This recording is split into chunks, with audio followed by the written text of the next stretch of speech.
గారి నాయకత్వం వర్ధిల్లాలి. జై కాంగ్రెస్ జై కాంగ్రెస్. జై కాంగ్రెస్ జై కాంగ్రెస్.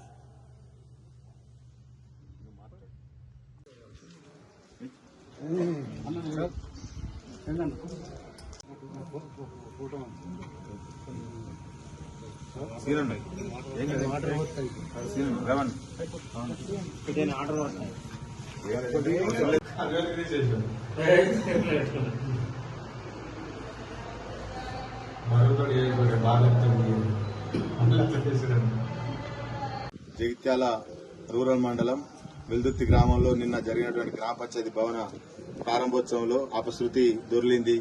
అది ఏకంగా మన రాష్ట్ర ముఖ్యమంత్రి గౌరవనీయులు శ్రీ యనమల రేవంత్ రెడ్డి గారి ఫోటోను చెత్తడబ్బా కాడ పెట్టి ప్రతి నియోజకవర్గంలో ఉన్న ప్రతి కాంగ్రెస్ కార్యకర్తను అవమానించినట్టుగా మేము భావిస్తున్నాం. ఎందుకంటే అధికారులు ఇక్కడ ప్రోటోకాల్ ప్రకారం ఉండి చేయాల్సిన అధికారులు ఏఈ గారు గాని, డిఈ గారు గాని, పంచాయతీరాజ్ శాఖ వాళ్ళు గాని, ఇక్కడ స్థానికంగా ఉన్నటువంటి పంచాయతీ కార్యదర్శి గాని ఎవరైనా సరే ఇక్కడ ఉన్నటువంటి అందరికి మన గ్రామ పంచాయతీ భవనం అంటే ప్రభుత్వ కార్యాలయం. ఈ ప్రభుత్వ కార్యాలయంలో సీఎం రేవంత్ రెడ్డి గారి ఫోటో పెట్టకుండా చెత్తడబ్బా కాడ పెట్టాల్సిన అవసరం ఏమొచ్చింది? అలాంటి అధికారులను తక్షణమే విధుల నుండి తొలగించి ఈ యొక్క కార్యక్రమానికి అంటే నిన్న జరిగినటువంటి సీఎం రేవంత్ రెడ్డి గారి ఫోటోకు జరిగినటువంటి అవమానాన్ని మేము ప్రతి జగిత్యాల నియోజకవర్గంలో ప్రతి కాంగ్రెస్ కార్యకర్త ఒక అవమానంగా భావిస్తున్నాం. ఈ రోజు మాకు గౌరవ పీసీసీ అధ్యక్షులు గారు జగిత్యాల వస్తున్నారు జీవారెడ్డి గారి ఇంటికి. అలాగే మా రాష్ట్ర సంక్షేమ ఎస్సీ ఎస్టీ సంక్షేమ మంత్రివర్యులు అడ్లూరి లక్ష్మణ్ కుమార్ గారు సీఎం రేవంత్ మన జీవారెడ్డి గారికి వస్తున్నారు. నిన్న జరిగినటువంటి సీఎం ఫోటోకు జరిగినటువంటి అవమానాన్ని మేము వారి దృష్టికి కూడా తీసుకెళ్తాం. అలాగే రేవంత్ రెడ్డి గారి దృష్టికి కూడా తీసుకెళ్తాం.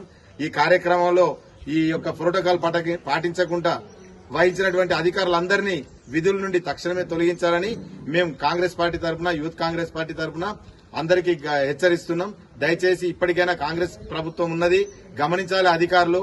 ఇది గత ప్రభుత్వ 10 సంవత్సరాల టీఆర్ఎస్ ప్రభుత్వం కాదు, ఇది ప్రజాపాలన ప్రభుత్వం. ఈ ప్రజాపాలన ప్రభుత్వంలో ప్రతి ఒక్క పేదవాడికి న్యాయం జరగాలి.